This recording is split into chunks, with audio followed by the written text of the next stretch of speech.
वफाकी हुकूमत ने पैमरा को चेयरमैन पीटीआई इमरान खान की तकरीर नशर करने पर पाबंदी खत्म करने की हिदायत कर दी है। वज़ीर आज़म ने वफाकी हुकूमत को कानून के तहत हासिल इख्तियारात इस्तेमाल करते हुए पैमरा को हिदायत भिजवाई।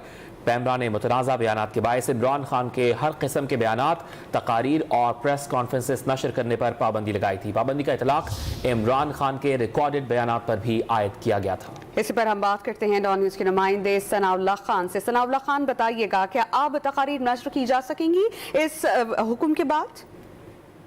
ये बिल्कुल तकरीर नशर की जा सकेंगी, लेकिन जो डिले मैकेनिज्म है वो तो हर टीवी चैनल ने वैसे ही बरकरार रखना है।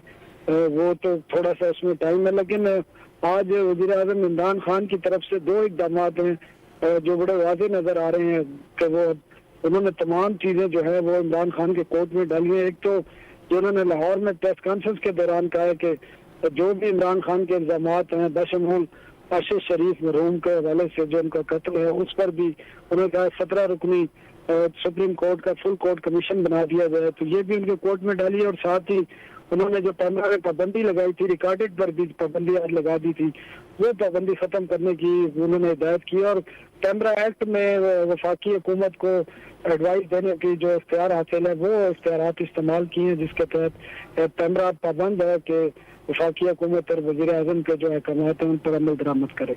जी सनाउल्लाह खान, बहुत शुक्रिया आपका।